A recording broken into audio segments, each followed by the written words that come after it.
Scary moments in Israel. On popular request मैं आज का वीडियो हिंदी में फिल्म करूंगी। Very exciting. मैं यूजुअली अपनी वीडियोस इंग्लिश में फिल्म करती हूँ because I am little more comfortable, but I also speak Hindi and Marathi, तो मैंने बोला यार why not in Hindi, maybe sometime in Marathi as well, but आज हम हिंदी में बात करेंगे। So just to give you a background, मेरा नाम है रेविताल मोजेस। मैं पली बड़ी हूँ इंडिया में इन अ स्मॉल सिटी कॉल्ड थाने, जो मुंबई के पास में ही है। 3 साल पहले ही मैं और मेरी फैमिली हम इजराइल आए रहने को, to make a living and to have a centre of life in Israel. तो सच सच कहूँ तो my Hindi is in the best, but मैं बोल लेती हूँ बिकॉज मैं थोड़ा सा आउट ऑफ प्रैक्टिस हूँ। यहाँ पे ज़्यादा करके लोग हिब्रू या इंग्लिश में बात करते हैं। हम घर पे थोड़ा बहुत मराठी में बोल लेते हैं, हिंदी में भी बोल लेते हैं, बट ऐसे लोकली कोई हिंदी में बोलता नहीं है। सो हम आउट ऑफ प्रैक्टिस, बट कोशिश जारी रहेगी। तो मैं बहुत टाइम से सोच रही थी कि ये टॉपिक पे हम वार्तालाप करेंगे।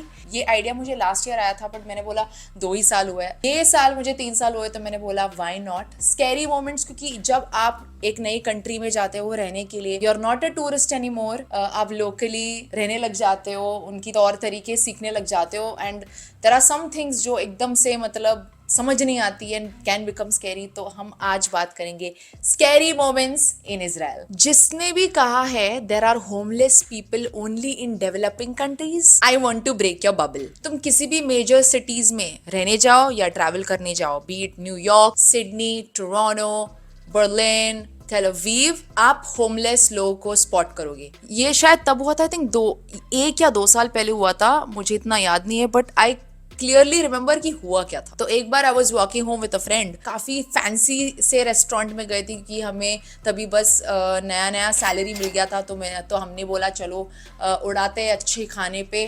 तो हम we went to a very fancy restaurant जो तेल अवीव में था, और फिर हमने बोला कि ठीक है डेजर्ट के लिए हम जाएंगे। There is a very famous ice cream chain in Israel, it's called Golda. तो हम बोला यहाँ पे वॉकिंग डिस्टेंस में ही है, तो चल के जाएंगे, आइसक्रीम और योगर्ट खाने जाएंगे। और हमने डायरेक्शंस लगा दिए थे गूगल मैप्स पे। अभी गूगल मैप्स का क्या सीन है कि it will show you the fastest route. ठीक है, आपको अगर जल्दी जल्दी कहीं पहुंचना है तो आपको फास्टेस्ट रूट बताएगा, या आपको एक ऑल्टरनेट रास्ते से लेके जाएगा अगर आपको एक रास्ते से नहीं जाना है तो। पर गूगल मैप्स पे ये नहीं दिखाता है कि कौन सा डेंजरस रास्ता है। वो शायद Google should work on this. और ऑब्वियसली क्योंकि हम नए नए थे इजराइल में, तो हमें इतना फेमिलियरिटी नहीं था रोड्स का, तो we just followed Google Maps. तो बस हम चल ही रहे हैं कि उतने में आई नोटिस कि एकदम सुनसान हो जाता है this area. All of a sudden we get into an area जो जहाँ पे कोई नहीं है, कचरा पड़ा हुआ है, वीड की स्मेल आ रही है। मैंने बोला कुछ तो सीन है, probably this is not an area जहाँ पे हमें होना चाहिए। जैसे मैंने नोटिस किया, मैंने अपने फ्रेंड को बोला कि चलो यू टर्न लेके let's go via long cut, ये कुछ अच्छा नहीं लग रहा है। तो मेरी फ्रेंड बोलती है कोई नहीं यार, एक्सप्लोर करते हैं। रात के 11:15 हम सेल्फीज निकाल रहे हैं, तेल अवीव के स्ट्रीट्स एक्सप्लोर कर रहे हैं, और अपने 20s में एक्सप्लोर नहीं किया तो क्या किया, शो ऑफ कर रहे थे भैया हम इंस्टाग्राम पे कि 2 देसी इंडिपेंडेंट लड़कियां तेल अवीव के रस्तों पे चिल मार रही है, कि बस एक बंदा ट्रॉली लेके हमारी तरफ भाग आया। उसने पक्का पी रखी थी या शायद नशे करे हुए थे, वो मतलब लग भी नहीं रहा था ठीक ठाक। तो जैसे मैंने देखा, मैं तो फ्लाइट मोड में ही थी, बस अभी मतलब बैग पकड़ के भागना है। ठीक है, मैं मतलब मिल्खा सिंह मोड में रेडी हूँ, और उतने में मेरी दोस्त फोन निकालती है, उसका स्टोरी ले रही है, हंस रही है। मैंने बोला तू पागल है, चल भाग, अभी ना रहेगी तू, ना रहेगी तेरी Instagram story. And guess what, वो तो हमारी फटने वाली मोमेंट भी नहीं थी। हमारी एक्चुअल में तब फटी जब उसने वो ट्रॉली, मतलब वो ट्रॉली के साथ भाग रहा था, राइट, उसने ट्रॉली ऐसे फेंक दी साइड में, रास्ते पे, बीच रास्ते में फेंक दी, और वो और तेजी से हमारी तरफ भागने लग गया। वो मोमेंट में हमें समझ आया कि it wasn't funny any more, we had to run for our lives. और ना स्पेशली ऐसे मोमेंट्स में ना सोचता नहीं कि करना क्या होता है नेक्स्ट, क्योंकि मतलब ये मेरे साथ पहली बार हुआ है। अटैक तो नहीं बोलूंगी, बट ऐसे कोई भागते हुए मेरे पीछे कभी नहीं आया था। तो फिर ना अचानक से आइडिया आया कि हमने फटाक से एक टर्न लिया गली में, क्योंकि तेल अवीव में काफ़ी सारी गलियां हैं। तो हमने तुरंत नेक्स्ट गली में ऐसे एक टर्न मारा और डायरेक्टली एक बिल्डिंग में एंटर किया। हमने बिल्डिंग में एंटर करते करते हम पहले टेरेस पे भाग गए। मुझे एक्चुअली सूझा नहीं, I should have knocked on someone's door and asked for help, but तभी ना इतना सूझा नहीं, तो हम डायरेक्टली टेरेस पे भागे। और लकीली शायद उसने देखा नहीं कि हम कौन से बिल्डिंग के अंदर भाग गए, तो वो शायद फॉलो नहीं कर पाया, तो हम टेरेस पे छुपे रहे almost for the next 30 minutes. बहुत डर लग रहा था क्योंकि ये फर्स्ट टाइम हुआ था हमारे साथ और हमने एक्सपेक्ट नहीं किया था कि यार तेल अवीव में ऐसे होगा। हम करीबन 30 मिनट के लिए रुके और हमने बोला भाई अभी एक्सप्लोर करने का टाइम नहीं है। सबसे पहले हमने कैब मंगाई और फिर हम घर पे चले गए। आई थिंक ये एक इंस्टेंस के बाद मैंने ऐसे रात को कभी एक्सप्लोर नहीं करा है खुद से या किसी फीमेल फ्रेंड के साथ। मैं जाती हूँ तो I try and explore with a group of friends. अगर रात को करना है भैया एक्सप्लोर तो करो, कोई प्रॉब्लम नहीं है। मुझे नहीं लगा था कि कभी तेल अवीव में होगा ऐसे, बट हुआ है मेरे साथ। इजराइल में ना 2 प्रकार के लोग होते हैं जो पूरा टाइम गुस्से में रहते हैं। एक है वो बूढ़े अंकल लोग और दूसरे हैं bus drivers. Specially bus drivers का पता नहीं इनका प्रॉब्लम ही क्या है, सारा टाइम चिड़चिड़ वाले मूड में रहते हैं और इनका एक ही काम है राइट कि हर एक बस स्टॉप पे वो लोग बस स्टॉप करें। उनसे ये भी नहीं हो पाता है। और इनके ड्राइविंग स्किल्स तो माशाल्लाह, उनसे तो F1 रेसर्स भी शर्मा जाए। तो एक बार ना बस स्टॉप पे बहुत भीड़ लगी थी, शायद शाम का टाइम था। यूजुअली सब रेडी होते हैं ना कि बस बोर्ड करते करते हुए सीट पकड़ ले, जैसे हम मुंबई लोकल में करते थे। और हमारे साथ वो भीड़ में एक प्रेग्नेंट महिला भी थी। तो बस हमारा बस मतलब इट वॉज 15 मिनट्स लेट, तो हम बस रुके हुए थे और भीड़ जमाई होते जा रही थी, जमाई होते जा रही थी। और उतने में बस ड्राइवर आ गया एकदम टशन में, उसने एकदम कट मार के ऐसे बस स्टॉप पे रुका दिया। हम एकदम जल्दी जल्दी चढ़ गए, सीट वीट पकड़ लिया क्योंकि भाई मतलब 10 स्टॉप 20 स्टॉप जाना है, कौन खड़ा होके जाएगा। और ऑब्वियसली वो जो प्रेग्नेंट महिला थी वो पीछे रुकी हुई थी कि उसको लास्ट में बोर्ड करना था बस। और अभी ऑलमोस्ट सब घुस गए थे बस में और बस वो ही एक अकेली अभी रेडी थी बोर्ड करने। तो उन्होंने एक पैर रख ही दिया था, उतने में ड्राइवर ने दरवाजा बंद कर दिया और उनका बेचारी का पेट उस दरवाजे के बीच में फंस गया। Can you imagine that? और ड्राइवर ने एक्सीलरेट भी कर दिया था तो वो बस वाज ऑलमोस्ट मूविंग। पब्लिक का दिमाग खराब हो गया वो देख के, वो चिल्लाने लग गए ड्राइवर को। मतलब मुझे याद है 2-3 लोग ड्राइवर के पास भाग के उनको बोला कि भैया रुको, कोई तो चढ़ रहा है और प्रेग्नेंट महिला है यार, मतलब देखा करो, मिरर्स ये कैमरास है बस में। इजराइल के बसेस में कैमरास भी है so that you can see who is boarding, who is going of in case is a security emergency.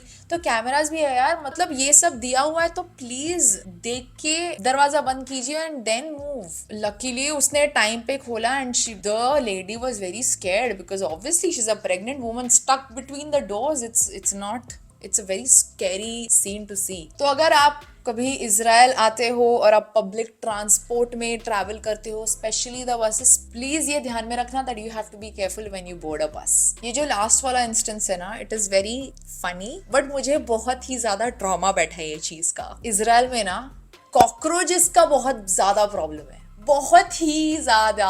और समर सीजन में इतने निकल आते हैं यार, इतने सारे, कभी रास्ते पे, कभी बस में, कभी बेड के नीचे, कभी टॉयलेट के कमोड के नीचे, मत कहाँ कहाँ छुपे होते हैं और भागते रहते हैं यार पूरा टाइम। इंडिया में भी देखे हुए यार, मतलब बचपन में मतलब उतना डर नहीं लगता था, बट अभी क्योंकि वो खजूर जितने बड़े, इतने बड़े कॉकरोचेस जिंदगी में देखे नहीं थे मैंने। और इनका दिक्कत ये है कि ये जल्दी मरते भी नहीं है यार। तुम पूरा स्प्रे का बॉटल उनपे डालो, वो फिर भी मतलब पॉइजन रेजिस्टेंट है। कंपनीज को सू कर देना चाहिए, कुछ काम का नहीं। और मुझे ना लिटरली कॉकरोचेस का ट्रॉमा है, like I am phobic to cockroaches. जैसे दिखते ना, मतलब my heart beat will stop. तो एक बार क्या हुआ, मैं अपना YouTube वीडियो एडिट करी, 2 बजे मैं वीडियो एडिट करी थी बस, मतलब वीडियो फिल्म करके मैंने बोला अभी फ्लो में एडिट भी कर देते। तो मैं बस बैठी हुई थी और उतने में मैंने इतना बड़ा कॉकरोच को देखा, वो भाग रहा था एक रूम से, किचन से लेके बेडरूम तक, और मैं बीच वाले रूम में बैठी हुई। और पता नहीं क्यों ये मेरे साथ ही होता है, मुझे कॉकरोचेस वही टाइम पे दिखते ना जब मैं अकेली होती हूँ घर पे। उसके बाद मतलब मुझे 2 मिनट तो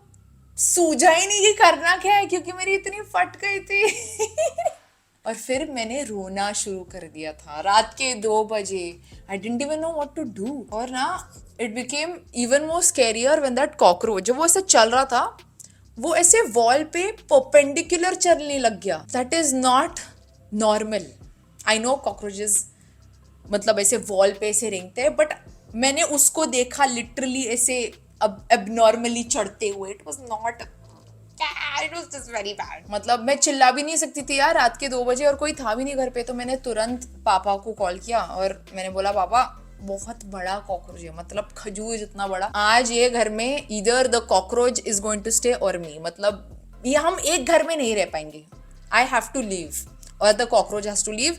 but with my condition I think I had to leave. पापा हंसने लग गए। पापा बोल रहे हैं बेटा कॉकरोच से क्या डरना, बस चप्पल उठा के मारो और या बस दरवाजे के बाहर भगा दो उसको। मैंने बोला इतना इजी थोड़ी है, वो मेरे पे ऐसे उड़ उड़ के आया तो मैं क्या करूं। पापा मुझे टिप्स भी दे रहे हैं कि भैया ये एंगल से मारो या बस मतलब ऐसे झाड़ू से पटक के मारो। मैंने बोला भाई मेरे में इतनी हिम्मत नहीं है कि मैं सब एक्सपेरिमेंट करूं कॉकरोच के साथ। मुझे ऑलमोस्ट 20 मिनट लगे थोड़ा काम डाउन होने में, टू थिंक स्ट्रेट कि भाई मेरा नेक्स्ट प्लान ऑफ एक्शन होने क्या वाला है। तो फिर ना उसके बाद मुझे आइडिया आया। 30 मिनट के बाद फिर मैंने चप्पल उठाया मेरा और ना एक ऐसे कपड़ा जो मैं यूज नहीं कर रही थी वो मैंने उस पे ऐसे डायरेक्टली ऐसे डाल के फिर इसको 2-3 बार ऐसे फटका मारा, thinking that he will die.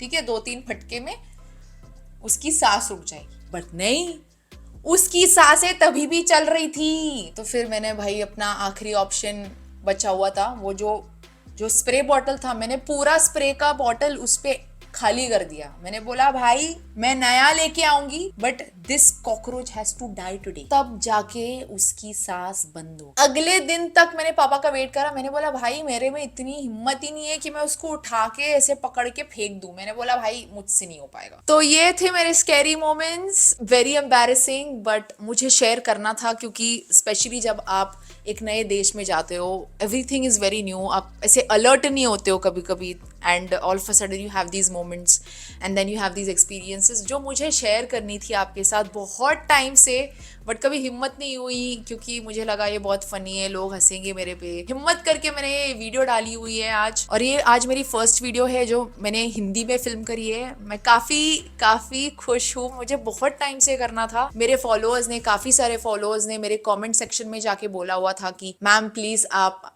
Hindi में फिल्म करो, तो मैंने बोला ठीक है मैं हिंदी में फिल्म करूंगी। I really hope you like it. अगर आपको मेरे वीडियोस पसंद आए या आपको और वीडियोस देखनी है इंडिया और इजरायली कल्चर पे, फूड पे, एक्सपीरियंसेस पे, प्लीज़ आप कमेंट सेक्शन में जाइए और मुझे बताइए कि आपको क्या देखना है, and I will try and create more videos for you guys. Subscribe करना ना भूलिए और मैं आपको जल्दी मिलूंगी अगले वीडियो में।